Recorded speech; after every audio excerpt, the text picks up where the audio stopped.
شروع اللہ کا نام لے کر جو بڑا مہربان نہایت رحم والا ہے۔ مومنو، اگر تم میری راہ میں لڑنے اور میری خوشنودی طلب کرنے کے لیے مکے سے نکلے ہو تو میرے اور اپنے دشمنوں کو دوست نہ بناؤ۔ تم تو ان کو دوستی کے پیغام بھیجتے ہو اور وہ دین حق سے جو تمہارے پاس آیا ہے منکر ہیں، اور اس وجہ سے کہ تم اپنے پروردگار یعنی اللہ تعالیٰ پر ایمان لائے ہو، پیغمبر صلی اللہ علیہ وآلہ وسلم کو اور تم کو جلا وطن کرتے ہیں۔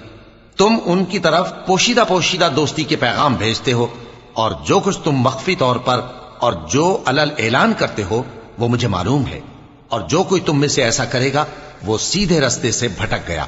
اگر یہ کافر تم پر قدرت پالیں تو تمہارے دشمن ہو جائیں، اور ایذا کے لیے تم پر ہاتھ بھی چلائیں اور زبانیں بھی، اور یہ چاہتے ہیں کہ تم کسی طرح کافر ہو جاؤ۔ قیامت کے دن نہ تمہارے رشتے ناتے کام آئیں گے اور نہ اولاد۔ اس روز وہی تم میں فیصلہ کرے گا، اور جو کچھ تم کرتے ہو اللہ اس کو دیکھتا ہے۔ مسلمانوں، تمہیں ابراہیم اور ان کے رفقا کی نیک سیرت کو اپنانا ضروری ہے۔ جب انہوں نے اپنی قوم کے لوگوں سے کہا کہ ہم تم سے اور ان بتوں سے جن کو تم اللہ کے سوا پوجتے ہو بے تعلق ہیں، ہم تمہارے معبودوں کے کبھی قائل نہیں ہو سکتے، اور جب تک تم ایک اللہ پر ایمان نہ لاؤ ہم میں تم میں ہمیشہ کھلم کھلا عداوت اور دشمنی رہے گی۔ ہاں، ابراہیم نے اپنے باپ سے یہ ضرور کہا تھا کہ میں آپ کے لیے مغفرت مانگوں گا، اور میں اللہ کے سامنے آپ کے بارے میں کسی چیز کا کچھ اختیار نہیں رکھتا۔ اے ہمارے پروردگار، تجھی پر ہمارا بھروسہ ہے اور تیری ہی طرف ہم رجوع کرتے ہیں، اور تیرے ہی حضور میں ہمیں لوٹ کر آنا ہے۔ اے ہمارے پروردگار، ہم کو کافروں کے ذریعے فتنے میں نہ ڈالنا، اور اے ہمارے پروردگار ہمیں معاف فرما، بے شک تو غالب ہے، حکمت والا ہے۔ تم مسلمانوں کو یعنی جو کوئی اللہ کے سامنے جانے اور روز آخرت کے آنے کی امید رکھتا ہو اسے ان لوگوں کی نیک سیرت اپنانی چاہیے، اور جو روگردانی کرے تو اللہ بھی بے نیاز ہے، لائق حمد و ثنا ہے۔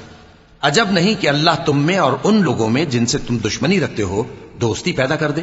اور اللہ قادر ہے اور اللہ بخشنے والا ہے، مہربان ہے۔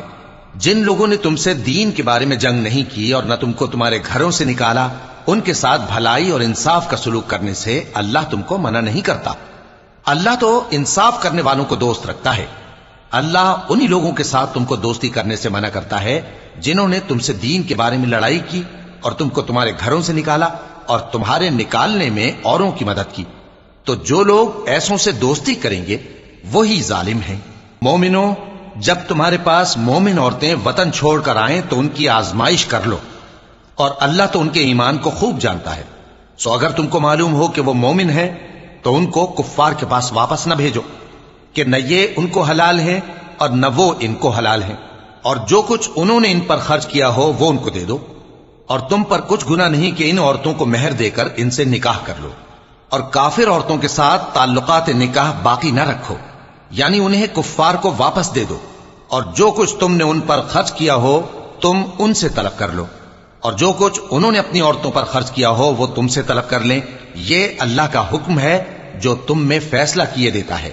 اور اللہ جاننے والا ہے، حکمت والا ہے۔ اور اگر تمہاری بیویوں میں سے کوئی تمہارے ہاتھ سے نکل کر کافروں کے پاس چلی جائے اور اس کا مہر وصول نہ ہوا ہو، پھر تم ان سے جنگ کرو اور ان سے تم کو غنیمت ہاتھ لگے، تو جن کی بیویاں چلی گئی ہیں ان کو اس مال میں سے اتنا دے دو جتنا انہوں نے خرچ کیا تھا، اور اللہ سے جس پر تم ایمان لائے ہو ڈرتے رہو۔ اے پیغمبر صلی اللہ علیہ وآلہ وسلم، جب تمہارے پاس مومن عورتیں اس بات پر بیعت کرنے کو آئیں کہ نہ تو اللہ کے ساتھ شرک کریں گی، نہ چوری کریں گی، نہ بدکاری کریں گی، نہ اپنی اولاد کو قتل کریں گی، نہ اپنے ہاتھ پاؤں کے درمیان کوئی بہتان باندھ لائیں گی، اور نہ نیک کاموں میں تمہاری نافرمانی کریں گی، تو ان سے بیعت لے لو اور ان کے لیے اللہ سے بخشش مانگو، بے شک اللہ بخشنے والا ہے، مہربان ہے۔ مومنوں، ان لوگوں سے جن پر اللہ غصے ہوا ہے دوستی نہ کرو، کیونکہ جس طرح کافروں کو مردوں کے جی اٹھنے کی امید نہیں، اسی طرح ان لوگوں کو بھی آخرت کے آنے کی امید نہیں۔